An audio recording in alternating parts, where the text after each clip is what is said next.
Diário de leitura número 25, capítulos 136 a 138 do nono livro de Outlander, Dicas Abelhas que não estou mais aqui, de Diana Gabaldon. Estamos chegando no fim e vou confessar pra vocês, eu cheguei no fim.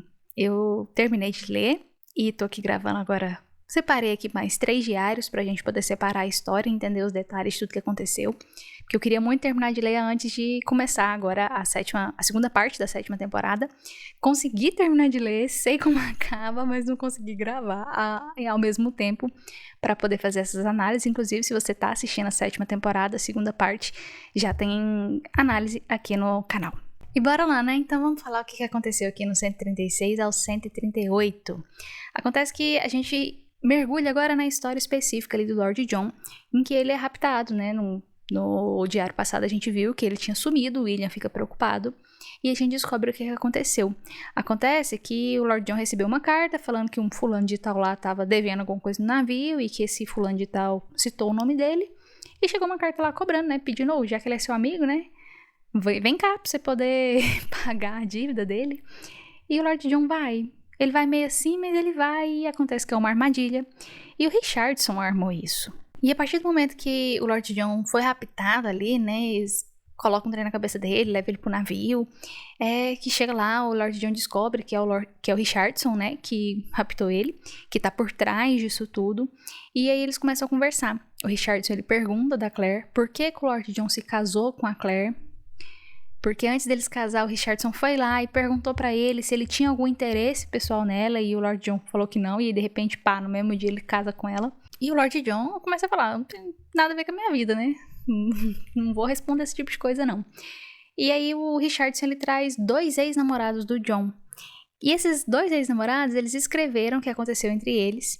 Um deles é o Neil alguma coisa e o outro é o Percy. O Percy tá lá, gente, traindo o Lord John. E eu lembrei de quando teve aquele episódio, né, com relação ao Fergus, capítulo, que o Fergus fala que o Percy não é confiável. E aí a gente vê na cara dura o Percy não sendo confiável. E aí o Richardson, ele ameaça mostrar esses documentos, que tem lá essas descrições, né, do que aconteceu entre o Lord John e tudo mais, e que o Lord John vai acabar sendo enforcado por isso. Isso se o Hal deixar. Porque se o Hal não for lá na Inglaterra e fazer um discurso lá que ele vai fazer, o Richardson não vai liberar isso e tá tudo bem. Então a vida do Lord John tá nas mãos do Hal. E aí até aqui é algo bem... Nesse capítulo a gente ainda fica assim, mas o que tá acontecendo? O que tem o Hal tem a ver com isso? E só depois no outro capítulo que a gente vai entender melhor isso. E no 137 a gente tem o ponto de vista ali do William, em que o William descobre aonde que tá o tio Hal, porque tanto o Lord John não tava lá, nem o Hal, e aí ele consegue descobrir aonde que ele tá, que o exército contou pra ele. E aí ele tá ali conversando com Amarantos e tudo mais, e aí eles conversam sobre um conhaque que tá batizado, porque ele vai ver o conhaque ali e vê que tá com gosto estranho. Amarantos fala que ela já tinha provado desse conhaque, não é aquele mesmo gosto, e Amarantos fala que tá com um gosto diferente que parece ser dedaleira. E aí, se vocês se lembram bem, aquela carta que o Hal mandou pra Claire, né, ele pediu um veneno, e a Claire fala da dedaleira pra ele, fala que é uma ótima forma de matar ratos, mas é péssimo, né, de se morrer com aquilo. E dá as instruções de como fazer. E aí o William Amarantos se pergunta se o Hal se suicidou. Só que não, ele tá há 3 dias dali, né? Então o William decide ir atrás dele. Quando ele vai lá atrás dele, lá em Charlestown, ele descobre que o Hal foi embora pro norte. E o William começa a mirabolar que muito provavelmente ele foi pro norte porque ele tá indo encontrar com o Ben. Então ele fica pensando o que ele vai fazer com o Ben em relação a isso. Será que ele vai confrontar ele, né, e tudo mais. Depois de toda aquela conversa que o Hal teve com o Amarantos, que fez o Amarantos ir embora, né, então o William fica preocupado com isso. E ele acaba encontrando o Dennis lá em Charlestown também. E aí, a partir desse ponto, eu fico pensando qual que é o papel do Dennis nisso tudo. Até onde que ele tá envolvido, assim, tá, ele é um vira-casaca, mas... que ele tá... Aonde que tá a mãozinha do Dennis ali? E aí o William volta pra savana. E aí a Amarantos mostra uma carta que chegou pro Hal. E ela abriu essa carta que chegou pro Hal. E a carta era do Richardson, dizendo que prendeu o Lord John e que quer que o Hal vá lá falar com ele. E eles ficam assim, e agora? O que a gente faz?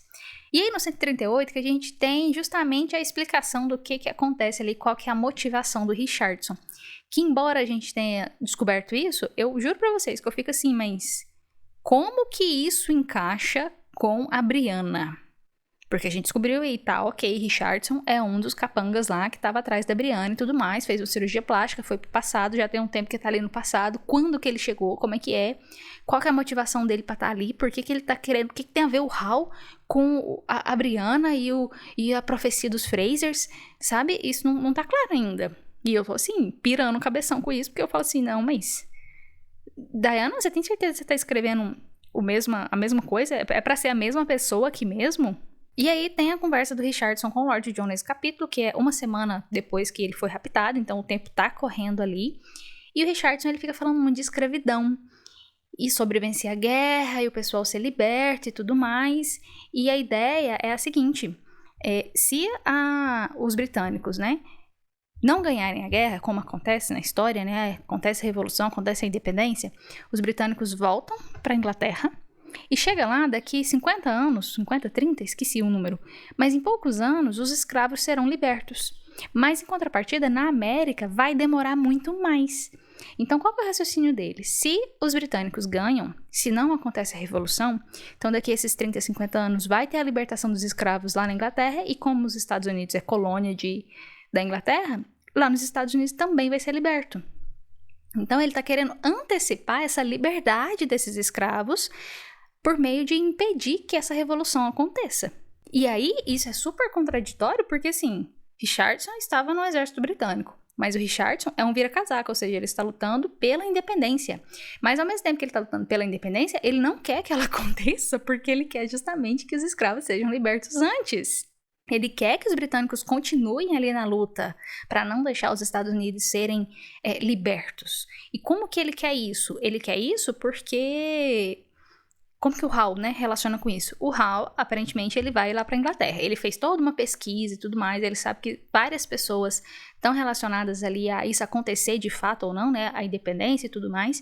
E uma dessas pessoas é justamente o Hal, porque ele faz um discurso na Inglaterra e esse discurso lá incentiva o pessoal a ir embora.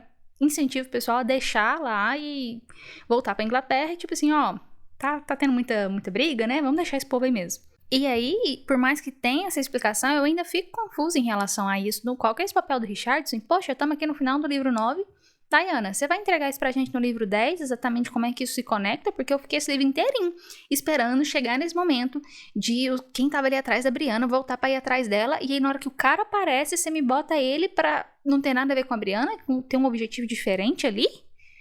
Eu tô me sentindo, assim, num relacionamento tóxico, traída pela autora, porque, assim, tanto de coisa que a gente leu pra chegar só nisso. Só nisso. Não, e aí o Richardson tá lá conversando com o Lord John, e o Richardson conta para o Lord John que ele é um viajante do tempo. E o John fica tipo assim, sei, faz sentido. E aí, enquanto ele tá concordando, ele tá ali pensando em outra coisa. Ele, como que eu posso escapar daqui? E fica analisando a situação. E aí, assim, aparentemente ele não engoliu. E aí eu fiquei pensando sobre a última conversa que a gente viu dele com a Brianna, lá no livro 7, se eu não me engano. Não sei se é o livro 7, acho que é o livro 6. Antes dela ir passar pelas pedras. E eu tenho na cabeça que a Brianna contou pra ele. Eu não lembro dos detalhes dessa conversa, de como que ela conta isso e como que o John reage a isso. Inclusive, quero depois que passar nessa 7ª temporada que eu tô fazendo as análises, pra poder voltar lá e ver esse detalhezinho. E reassistir na série, porque eu não lembro também se na série foi retratado dessa forma. Eu fico a sensação que na série ela não conta isso pra ele. E aí eu fui fazer a análise, né? E aí eu tava lendo ali de volta, naquele momento ali do casamento da Claire e do Lord John, pra poder fazer a análise quando o episódio sair. E lá, quando a Claire casou com ele, ela conta pra ele sobre ela ser uma viajante do tempo. Eles têm essa conversa. E lá ainda fala assim que a Brianna tinha contado pro Lord John, mas que ele ainda não tinha, assim, acreditado 100%. Então ele tá ouvindo essas coisas e fica assim, sei não, hein, sei não. E aí eu acho que a gente precisava ter mais informação disso, porque ó, lá no livro 6 a Brianna conta pra ele, então ele fica meio assim.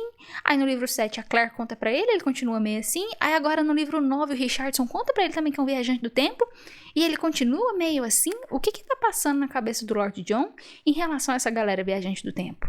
Nós não temos essa resposta. E aí, minha gente, isso me deixa muito angustiada de pensar que nós não vamos ter essa resposta tão cedo. E é uma resposta que a gente precisa saber, porque é uma resposta de algo bacana de Outlander. É justamente isso que faz Outlander ser Outlander. É isso, por esse diário. No próximo vamos conversar aí do 139 até o essa parte ali do Jamie, da Claire e tudo mais. E depois a gente finaliza esse diário, esse livro. Porque, minha gente, que livro. Ele é bom e destruindo meu coração ao mesmo tempo, porque eu me sinto num relacionamento abusivo.